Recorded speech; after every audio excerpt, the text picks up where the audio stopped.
여러분 안녕하세요. 반갑습니다. 저는요, 연세대학교에서 현재 연구교수로 재직하고 있고요. 그리고 많은 사람들을 만나서 실제로 심리상담과 코칭을 진행하고 있는 이헌주라고 합니다. 오늘 저는요, 여러분들과 함께 굉장히 뜨거운 주제죠, 그렇죠? 행복이라고 하는 부분에 대해서 이야기해 보려고 합니다. 인류 역사상 행복이라는 주제는요, 계속 나오고 있습니다. 여러분 혹시 아인슈타인, 아리스토텔레스, 유명한 분들 많죠? 이런 많은 철학자들 혹은 학자들은요, 과연 행복이란 무엇일까? 이런 거에 대해서 굉장히 많이 고민을 했어요.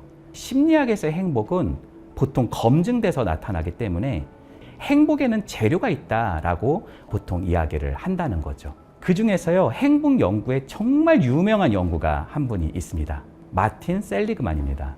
이분은요, 펜실바니아대 교수님이시기도 하시고요. 여러분 혹시 긍정심리학 들어보셨죠? 그렇죠? 긍정심리학의 창시자이시기도 하십니다. 이분이 원래 행복 연구의 굉장히 선구자이십니다. 근데 이분께서 이제 뭐라고 말씀하셨냐면 행복에도 이 세 가지의 구성 요소가 있다라고 말씀을 하셨습니다. 첫 번째는 뭐냐면 바로 즐거움입니다.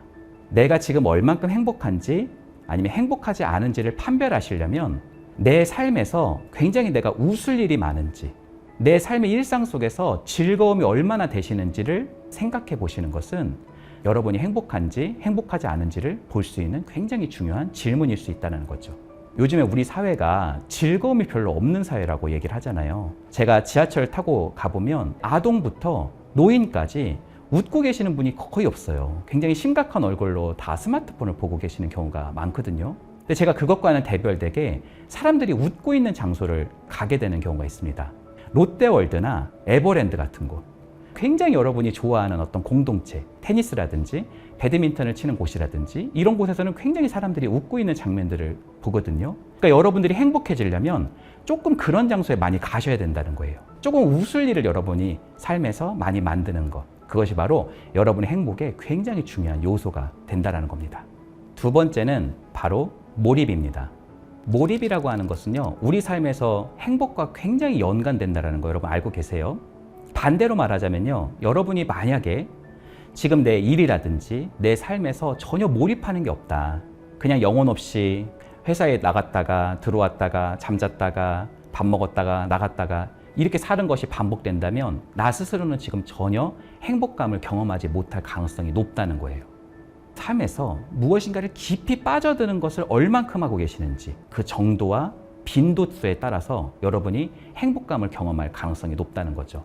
저는요, 정말 다양한 사람을 만나거든요. 그 중에 한 분을 굉장히 제가 존경하는 사람을 만난 적이 있어요. 그분의 직업은 바로 퍼니처 디자이너입니다. 캐나다에서 그 일을 하고 계세요. 제가 물어봤어요. 아니, 우리나라에서도 하면 될 텐데 아니 캐나다까지 갈 필요가 뭐가 있냐 이렇게 물어봤거든요. 근데 그분 말씀이 걸작이세요. 전 세계에서 캐나다만큼 목재가 풍부한 곳이 없대요. 그래서 자기가 원하는 많은 재료들을 갖고 좀 더 자기가 원하는 세계를 만들 수가 있다고 이야기를 하더라고요. 저는 그 말을 들으면서 이분이 자기 직업에 대해서 얼만큼 자긍심을 느끼고 있는지를 보게 됐습니다. 이분이 캐나다에서 아무리 목수 활동을 한다 하더라도 고객이 주문하는 것에 따라서 이분이 이제 작업을 할 수밖에 없잖아요.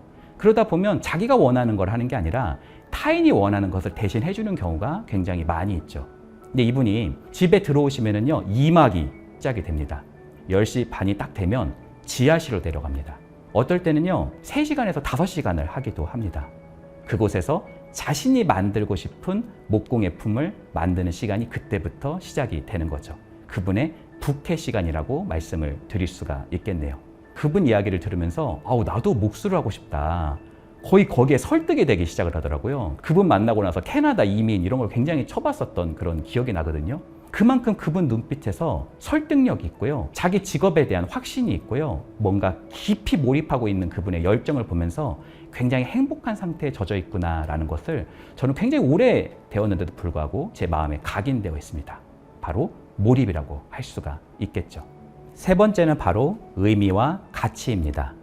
여러분 스스로 한번 질문해 보셨으면 해요. 지금 내가 살고 있는 삶에서 얼만큼 의미와 가치를 누리고 계시는지, 의미와 가치를 송두리째 잃어버렸다면 굉장히 무미건조하고 무엇인가를 열심히 하면서도 굉장히 불안에 뒤덮여 있을 가능성이 높습니다. 이거는 방향을 알지 못하고 어디론가 우리가 왼쪽으로 갔다가 오른쪽으로 가는 여정일 수도 있죠. 저는 제가 만나는 내담자들 군들 중에서요, 삶에서는 굉장히 윤택함에도 불구하고 의미와 가치를 잃어버려서 오는 사람들을 굉장히 많이 만나곤 합니다. 그리고요, 제가 하는 일은요, 10번을 만나든지 20번을 만나든지 그분의 의미와 가치를 찾는 일을 같이 하기도 하거든요. 그랬을 때 여러분 아마 모르실 거예요. 자기는 자신의 얼굴을 볼 수가 없잖아요. 저는 그분의 얼굴을 보기 때문에 그분이 의미와 가치를 조금씩 찾아나갈 때 얼굴이 밝아지는 것을 봅니다.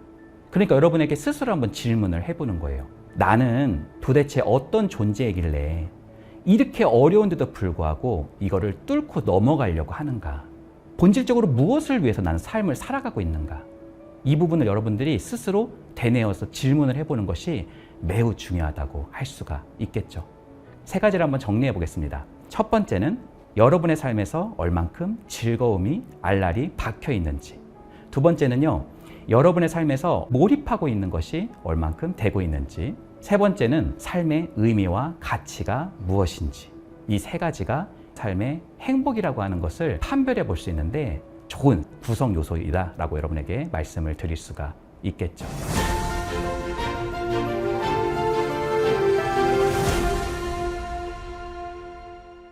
여러분, 행복에 대해서 2번째 연구를 한번 소개해 볼까 합니다. 이 연구는 정말 비싼 연구라고 할 수 있어요. 왜냐하면 1년, 2년을 한 연구가 아니라 무려 72년 동안 한 연구입니다. 그리고 이것을 세상에 선보인 학자가 있는데 그분의 이름이 바로 조지 베일런트라는 학자입니다. 연구 대상자가 누구냐면요, 하버드 대학교 학생들이에요. 어떻게 보면 하버드 대학교 학생들이라고 한다면 굉장히 행복할 수 있잖아요, 그렇죠? 근데 이분의 인생들을 전부 다 조망을 했더니 그 안에서도 행복한 사람이 있고 그 안에서도 굉장히 불행한 삶을 살아간 사람이 있다라는 거예요. 인생의 전체를 조망했을 때 행복에는 7가지의 구성 요소가 나오더라라고 하는 것이 이 입지전적인 연구의 결과입니다. 첫 번째는 바로 고난에 대처하는 자세다라고 말씀을 드릴 수가 있겠죠. 삶에는요, 2가지 길이 있습니다. A라는 길이 있고요, B라는 길이 있어요. 그래서 어떤 사람은 좀 더 성공적인 삶을 위해서 A로 넘어가는 사람이 있고요, 어떤 사람은 B라는 것으로 내가 원하는 삶을 살 거야 라고 하면서 넘어갈 수가 있겠죠, 그렇죠? 어떤 삶을 살아간다 하더라도 고통과 역경은 피할 수가 없습니다. 미래에는 좋은 일만 있을 거야, 해가 쨍쨍 뜰 거야 라고 생각하시는 것은 어떻게 보면 동화적인 환상에 가깝죠. 삶에는 상실과 역경과 고통이 굉장히 많을 수밖에 없다라고 말씀을 드릴 수 있겠네요. 그럴 때 그것을 어떻게 대처하는지, 이 부분이 바로 첫 번째 주제입니다. 이를테면 이런 거예요. 아우, 긍정적으로 사고해. 아니, 그런 거를 보지 말고 우리 한번 웃음을 5초 동안 한번 웃어보자 라고 하면서 막 그냥 넘어가는 것들, 이거는 별로 좋은 대처라고 할 수 없습니다. 아우, 너무너무 우리는 우울해, 우리는 다 끝났어, 우리는 다 끝장이야 라고 말하는 것도 별로 좋은 대처가 아니에요. 무엇을 말하냐면 고난을 잘 수용할 수 있는 자세라고 하는 것은 내가 가지고 있는 현실에서 나타난 이 고통의 순간, 어려움의 순간을 충분히 인식하고 그걸 수용하는 거예요. 야, 그날 너 때문이야. 야, 내가 그렇게 하자고 그랬잖아. 이렇게 하는 것이 아니라 그것을 수용하면서도 그럼에도 불구하고 어떻게 해야 이것을 넘어갈 수 있지? 라고 곰곰이 따져보는 사람, 곰곰이 숙고해보는 사람이 바로 행복한 사람이다 라고 말을 한다는 거죠. 2번째는 바로 교육입니다. 옛날에는 학교에서 교육을 많이 했었잖아요. 근데 지금은 교육을 받을 장소가 너무나 많아지고 있어요. 이 교육은 뭐를 말하냐면 그냥 가방끈이 길다라는 것을 말하는 것이 아니라 평생 동안 여러분이 얼마만큼 배우고 얼마만큼 자기 개발을 하는지, 이것과 굉장히 연관이 되어 있을 수 있다라고 말할 수 있겠네요. 내 인생에서 내가 좀 더 업그레이드하기 위해서, 내 삶을 조금 더 윤택하기 위해서 내 삶에서 교육을 부단히 노력하는 그 과정 자체가 우리는 굉장히 행복감을 느낄 수 있는 그러한 측면이라고 말을 한다는 거죠. 3번째는 바로 안정적인 결혼 생활이다라고 말씀을 드릴 수 있습니다. 인생에서는요, 정말 중요한 선택이 있어요. 우리가 할 수 있는 선택 중에 가장 중요한 선택은 아마도 결혼 아닐까요? 부부에서부터 가족이 탄생을 해요. 안정적인 결혼 생활이 만약에 없다면, 결혼 생활이라고 하는 것은 수십 년 동안 이어질 수 있잖아요. 근데 내가 배우자하고만 있으면 너무 불행해요. 서로 의사소통이 안 돼요. 너무나 말이 안 통하고 이해가 안 되고 그냥 보기만 해도 짜증이 나요. 여러분 행복할 수 있을까요? 바로 세 번째 지점이 매우 중요하다라고 본다는 거죠. 행복하고 사랑이 넘치는 부부관계, 안정적인 결혼 생활에 있었다라고 말씀을 드릴 수 있습니다. 네 번째하고 다섯 번째는 같이 한번 말씀드리도록 하겠습니다. 네 번째는 비흡연이고요. 다섯 번째는 적당한 음주를 말합니다. 이게 어떻게 행복이랑 연관되지? 이렇게 생각할 수도 있는데 비흡연 그리고 적당한 음주라는 게 다 무엇을 의미할까요? 우리 삶에서 얼만큼 중독적 기제가 있느냐라고 하는 것을 볼 수 있겠죠. 중독에 너무나 많이 몰입을 하다 보면요. 그 순간에는 굉장히 쾌락적일 수 있습니다.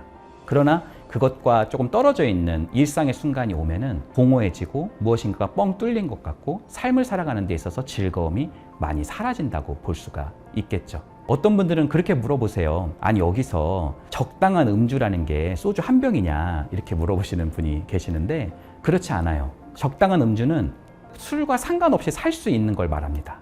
그러니까 마셔도 되고 안 마셔도 되는 거예요. 마실 때 너무 많이 과하게 먹지 않는 것을 말합니다. 이것이 일상에서 얼만큼 배치되어 있는지가 바로 행복을 판가름할 수 있는 네 번째 요소이자 다섯 번째 요소이다 라고도 말씀을 드릴 수가 있겠네요. 여섯 번째는 바로 규칙적인 운동입니다. 여러분은 삶에서 얼만큼 규칙적인 운동을 하고 계시는지 여러분 스스로 한번 질문을 해보셔도 좋을 것 같아요. 이 운동이라는 것은요, 그냥 간단히 집 앞에 산책 조금 다닌다든지 숨쉬기 운동을 많이 한다든지 그거를 말하는 것이 아니라 몸이 땀으로 흠뻑 젖을 만큼 좀 격렬한 운동을 좀 포함한다라고 말씀을 드릴 수가 있겠네요. 러닝을 좀 해본다든지 테니스를 좀 친다든지 수영을 좀 해본다든지 이런 몸으로 좀 격렬하게 하는 운동을 일주일에 30분 이상 3번 정도 하는 것, 이 이상을 보통 의미한다라고 말씀을 드릴 수가 있겠죠. 그리고 7번째는 바로 적절한 체중을 유지하는 것이다 라고 말씀을 드릴 수가 있겠네요. 지금 이 7가지 주제를 들으시면서 떠오르는 게 있으세요?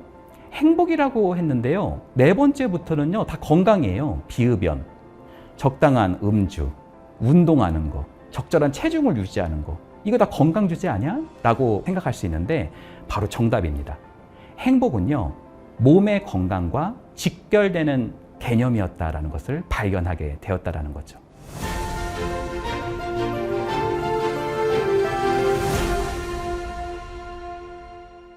너무나 충격적인 연구 결과가 또 있습니다. 50세 때요. 이 중에서 5개 이상을 가지고 계신 분들 중에서 50% 정도는요. 80세가 되었을 때 굉장히 행복하고 건강하게 살아간다는 거예요. 그러면 5개 미만은 어떻게 되나요? 일단은요. 3개 이하이신 분이 계세요. 50세 때 3개 이하이신 분들은 80세 때 행복한 사람이 거의 없다라고 이야기를 합니다. 심지어 한 명도 없었다고 이야기를 하는데 너무 단언적이라 제가 거의 없다고 표현을 하는 거예요. 그러니까 여러분 중에 지금 7개 중에서 내가 3개 정도 되는데? 라고 하신다면 개수를 조금 넓혀 나가는 거, 조금 높이는 것이 매우 중요하다고 할 수가 있겠죠.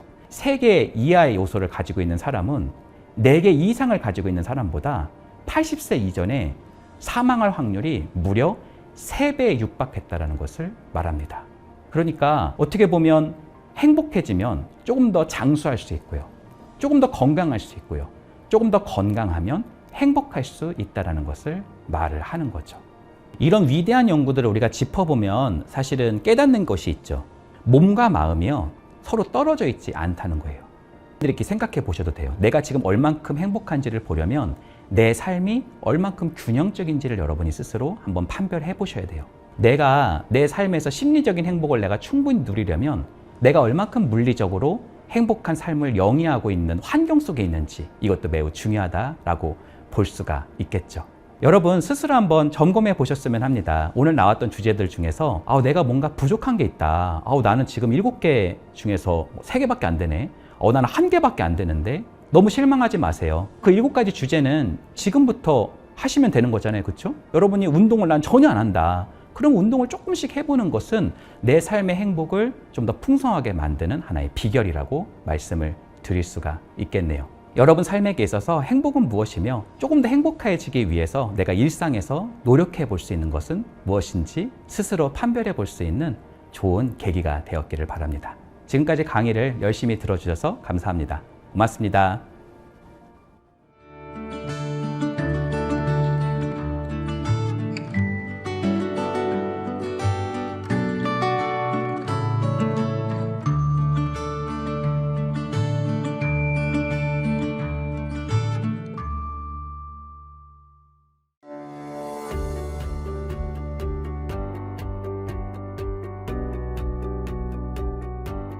저는 레미제라블을 되게 감명 있게 사실은 읽어서 빅토르 위고라고 하는 분을 굉장히 존경합니다. 이분은 사실 철학자로 분류되기보다는 작가로 할 수 있을 것 같은데 그럼에도 불구하고 굉장한 위대한 사상을 많이 주셨죠. 근데 그분이 뭐라고 말씀하셨냐면 인생에서 가장 큰 행복은 내가 사랑을 받고 있다는 확신이다. 이런 표현을 했어요. 우리가 요즘 행복이라고 하는 주제들이 되게 많이 나오고 행복에 좀 비슷한 부분도 있는데 또 굉장히 제각기 다른 부분도 있다는 생각이 들어요. 근데 저는 행복의 가장 에센스가 사랑받고 사랑할 수 있는 그런 교감의 순간 아닌가 저는 그렇게 생각을 합니다.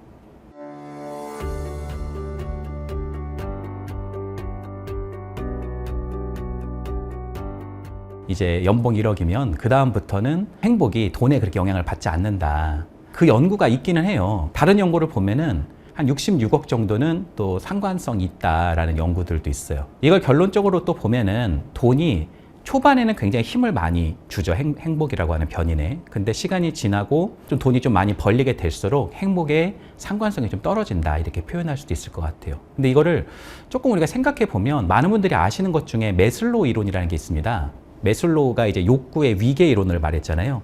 생존에 대한 욕구, 안전에 대한 욕구, 소속감과 사랑에 대한 욕구, 존경받고 싶은 욕구, 자아실현에 대한 욕구. 아주 밑에 있는 욕구가 채워져야 한 등급씩 올라간다는 거잖아요. 돈이 행복에 대한 영향을 크게 미친다고 하는 것은 우리가 일단은 먹고 살 수 있고 팔다리라도 뻗을 곳이 있어야 그 다음 스텝으로 우리가 생각할 수 있는 부분이 있잖아요. 내가 살만한 순간까지는 돈은 좀 굉장히 영향을 많이 미칠 수 있고 돈만 있으면 행복한 거냐? 필요 충분 조건은 아니고 그 다음 스텝에서 행복이라고 하는 거에는 다른 변인들도 들어올 수 있다라고 조금 봐도 될 것 같습니다.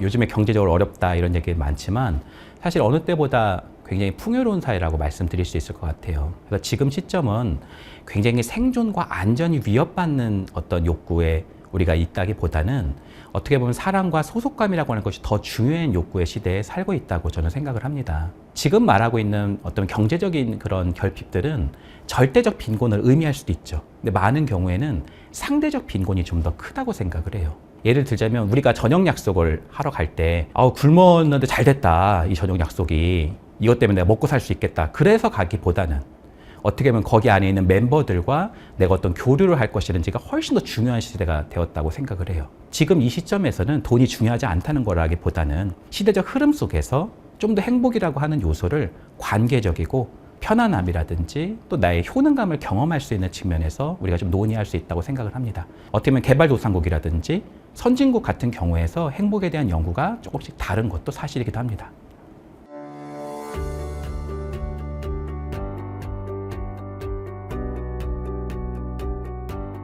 돈을 되게 추구하고 있는데 내가 돈을 굉장히 벌어야 된다고 생각을 하는데 돈은 하나도 중요하지 않다라고 말한다고 해서 그렇구나, 이제 돈이 별로 안 중요하구나 라고 생각하지는 않을 거라고 생각해요. 그리고 우리 삶에는 돈이라는 요소가 결코 적지 않습니다. 우리가 먹고 살 수 있어야 그 다음에 어떤 측면들을 생각해 볼 수 있는 거 아닐까요?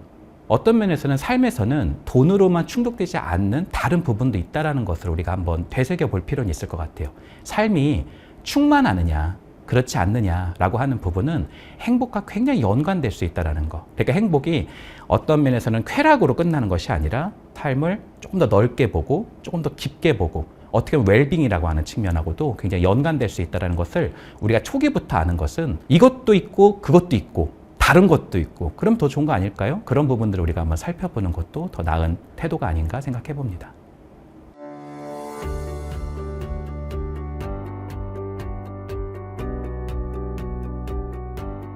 자기가 제일 싫어하시는 분이 계시대요. 저랑 아주 가까운 분이신데 자기가 제일 싫어하시는 분이 누구신지 제가 물어봤어요. 그랬더니 자기 배우자를 소개시켜 준 사람이래요. 제가 그런 얘기를 듣고 굉장히 웃었던 그런 기억이 나는데요. 행복하지 않은 결혼 생활이 있잖아요. 그런 경우가 많아요. 그것보다는 비혼이 훨씬 더 건강할 수 있다는 거죠. 그러니까 꼭 결혼이 답은 아니죠. 또 어떤 연구들을 보면 비혼이신 분들 중에서 특히 50대 이후에는 결혼하신 분보다 훨씬 더 행복하다는 연구 결과들도 있습니다. 이런 부분을 종합해서 좀 살펴봐야 된다고 생각해요. 결혼을 지금 내가 이 나이니까 내가 이제 전혀 할 마음이 없는데도 그냥 결혼을 해야지라고 타율적으로 결혼하는 것이 과연 행복한지는 우리가 한번 두고 봐야 된다고 생각합니다. 그럼에도 불구하고 행복한 결혼 생활, 행복한 부부 생활, 행복한 가족을 꾸리는 것은 행복에 미치는 영향이 매우 클 수 있다는 거. 이 부분을 우리가 한번 생각해 볼 필요 있다고 생각합니다.